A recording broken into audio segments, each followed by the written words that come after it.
Hey everyone, in this video I want to talk to you about how to never get friend-zoned again. And to put it simply, the way to accomplish this is to be more authentic and honest, which means telling people or letting them know that you find them attractive and that you'd like to get to know them better in a romantic way.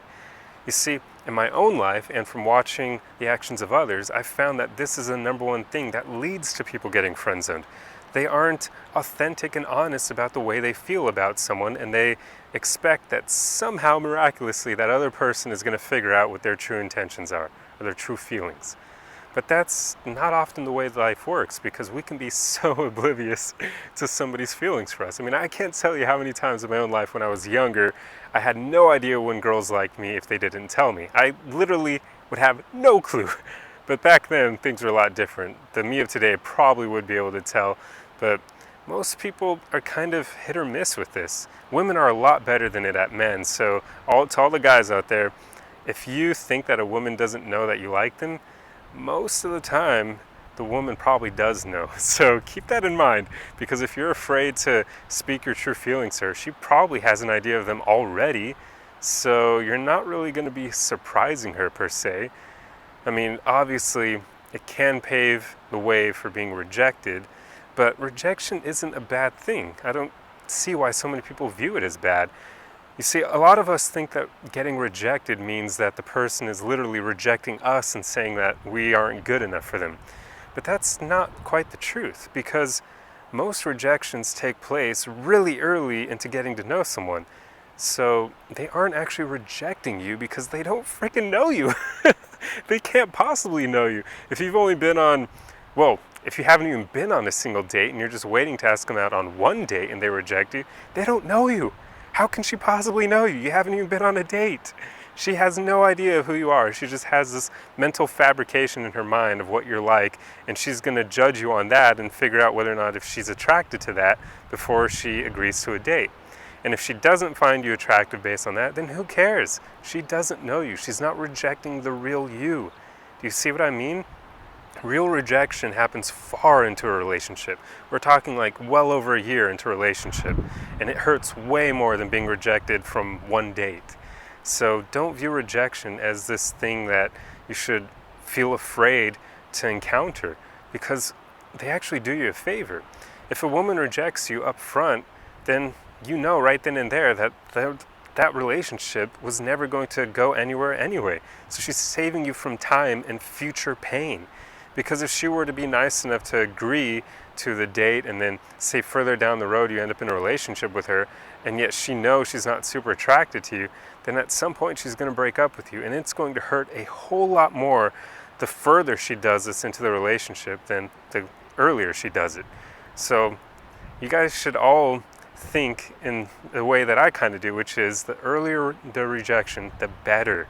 Saving you that time and that future pain. It just, believe me, rejection is a good thing. You want to be rejected sooner rather than later. So I'm just throwing that in there to get rejection out the door, because I know that's one of the main things that makes people not want to be authentic and honest about the way they feel. And then they get friend-zoned. So never be afraid to speak your true feelings to someone. And for the guys out there, one thing you want to kind of watch out for is don't be super romantic when you're trying to tell a woman that you like her. Just do it, play it cool, because women, I know movies kind of portray relationships in a certain way where they make you believe that women want you to be like overly romantic and whatnot, but women actually don't respond to that as well as you'd believe. The past me knows for sure, because I used to be super romantic. I still am to this day, but now I'm romantic without any neediness. It's a confident romantic side of me, but a lot of romantics have that neediness attached to it, and you want to drop that completely. So for the most part, I would say don't confess your love to a woman, or at least in that sort of way where you like her, like, oh, I like you so much, I want to go on a date with you and see where things go, we could have a great future together. Just straight up ask her out and leave it at that. Just say, hey, I would love the chance to get to know you better. I find you attractive. Do you want to grab coffee sometime, or maybe we could go on a hike, or blah, blah, blah. And actually, a pro tip there, don't make it a question, make it a statement. Say, hey, I would love to get to know you better. let's go for a hike on this day, or let's grab coffee on this day, or straight up tell her that you're going to be doing something already and invite her to go along with you. Say, hey, I'm going to be going for a hike on Saturday. You're welcome to join me. I'm extending an invitation to you, that sort of thing. This also kind of helps with dealing with rejection, because she, at that point, if she says no, she's not actually rejecting you anymore, right? Because you invited her out on a date. So now she's more of rejecting the idea for the date. Maybe she doesn't want to go for a hike, maybe she's busy. But do you see what I mean? She's not actually rejecting you because you didn't make a question. You're not opening the door to rejection. You just invited her on an activity that you're already going to be doing. So even if she says no, whatever, you're going to do it anyway. This is something that I really like to do because it just makes things easier, but also because I really like to be able to keep the plans even if the woman bails for whatever reason. And some reasons are better than others, but I won't get into that in this video. So that way, if the woman can't go along with me, I'm going to do that activity anyway, because it just makes your life a lot more fun. It makes it better, because then you're not basically staking your future on whether or not this woman can join you, or for the ladies out there, whether or not this man can join you. You're going to do the thing anyway. For me, I like to go hiking a lot, so I'll often invite women out on hikes, and if they don't show up, or if they cancel last minute, I'm going to do the hike anyway, because I put aside time to plan that, and I want to follow through, and I enjoy hiking, especially if it's on my own. I don't care if the woman's going to be with me. I'm going to go out there and have fun as well. So that's another pro tip. Invite people out on things that you plan on doing anyway. It makes for great dates, and then if they don't show up, hey, you're going to do it anyway and have fun, and it doesn't even matter that they bailed on you. It's not going to ruin your day. So always keep that in mind. But regardless, just develop yourself to a place where you're not afraid to leave your comfort zone, where you're okay with being authentic and honest with people, where when you like a girl or you like a boy, you're willing to tell them that, and you're willing to invite them out on a date, and you're not going to kind of throw it all to the universe and hope that the universe somehow manipulates things in your favor, because it often won't happen.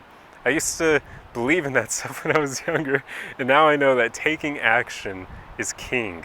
That's always what you should be doing. You shouldn't wait on, I don't know, karma or the universe to fulfill things for you. They're not just going to fall in your lap. The universe isn't going to throw this woman onto your lap when you're sitting in your room doing nothing.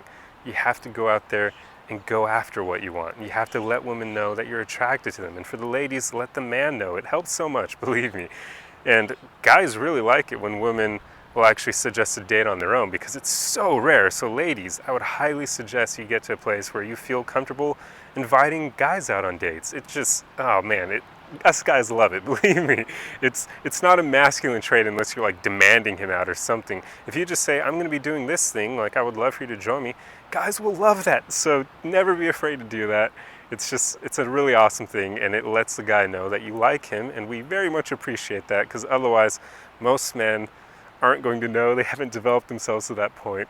So that's another thing to keep in mind.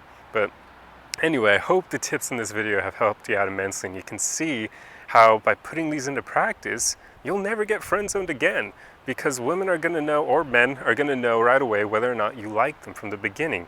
And once people know that, they can't friend-zone you because you've made it obvious that you don't want to be just friends with them. And one last thing I'll throw in here.